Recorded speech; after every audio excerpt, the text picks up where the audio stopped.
Assalamualaikum warahmatullahi wabarakatuh. Perkenalkan, saya adalah Anggita Saputri dari kelas manajemen 21 gabungan. Di sini saya akan mempresentasikan materi tentang bagaimana kode etik pengguna informasi teknologi dapat memiliki dampak positif dalam penggunaan teknologi. Saya akan menjelaskan apa itu kode etik pengguna informasi teknologi. Kode etik pengguna informasi teknologi adalah seperangkat pedoman yang menetapkan prinsip-prinsip etika yang harus diikuti oleh individu atau organisasi yang menggunakan teknologi informasi. Tujuan utamanya adalah untuk mempromosikan perilaku yang etis, bertanggung jawab, dan sesuai dengan nilai-nilai dalam lingkungan teknologi informasi. Kode etik ini perlu dipatuhi oleh semua pengguna teknologi informasi, termasuk profesional TI, pengembang perangkat lunak, pengguna umum, dan organisasi. Kode etik ini penting dalam dunia teknologi informasi karena melindungi privasi dan keamanan, mempromosikan integritas, mencegah penyalahgunaan, menghindari dampak negatif, dan membangun kepercayaan.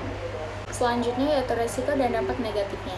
Jika kode etik pengguna teknologi informasi diabaikan atau tidak diterapkan, beberapa risiko dan dampak negatif yang mungkin terjadi adalah pelanggaran privasi data, yaitu penggunaan data pribadi tanpa izin atau penyebaran informasi sensitif tanpa persetujuan yang mengancam privasi individu.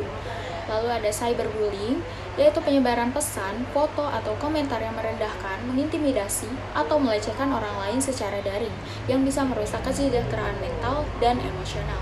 Terakhir ada keamanan informasi, yaitu penyalahgunaan teknologi untuk mencuri data, meretas sistem, atau menyebabkan kerusakan melalui serangan cyber yang dapat merugikan organisasi dan individu.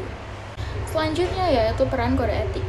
Kode etik pengguna informasi teknologi dapat memitigasi risiko dan konsekuensi negatif dengan melindungi privasi data, yaitu kode etik mengamanatkan penggunaan data pribadi harus hanya dengan izin yang sah. Contohnya, seorang profesional TI yang mengikuti kode etik tidak akan mengakses atau membagikan data pelanggan tanpa izin. Kedua, keamanan informasi, yaitu dengan mematuhi kode etik, organisasi dan individu akan memprioritaskan perlindungan sistem dan data mereka. Contohnya, praktik terbaik keamanan cyber yang ditekankan dalam kode etik dapat membantu mencegah serangan cyber.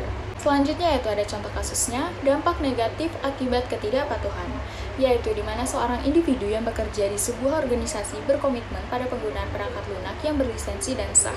Namun individu tersebut memutuskan untuk menggunakan perangkat lunak bajakan di komputer kantornya, melanggar kode etik perusahaan yang mewajibkan pematuhan hukum dan etika dalam penggunaan perangkat lunak. Ini berakibat pada konsekuensi hukum dan sanksi finansial bagi individu serta kerusakan reputasi bagi organisasi. Dan yang terakhir ada manfaat kode etik. Manfaat mematuhi kode etik pengguna informasi teknologi dari perspektif individu, yaitu dapat memperkuat reputasi individu sebagai profesional etis, mendukung kemajuan karir, melindungi privasi pribadi dan data, membantu mencegah stres dan konflik yang muncul akibat perilaku yang tidak etis atau penyalahgunaan teknologi. Lalu ada dari sudut pandang organisasi, yaitu membangun kepercayaan pelanggan dan pemangku kepentingan, membangun citra perusahaan yang positif dan berkelanjutan, yang bisa meningkatkan daya saing dan loyalitas pelanggan. Lalu ada dari perspektif masyarakat, yaitu mengurangi resiko seperti penyalahgunaan data, cyberbullying, dan dampak lingkungan negatif, mendukung praktek bisnis yang berkelanjutan, dengan fokus pada tanggung jawab sosial dan lingkungan. Sekian materi presentasi yang dapat saya sampaikan. Bila ada salah kata saya mohon maaf. Terima kasih. Wassalamualaikum warahmatullahi wabarakatuh.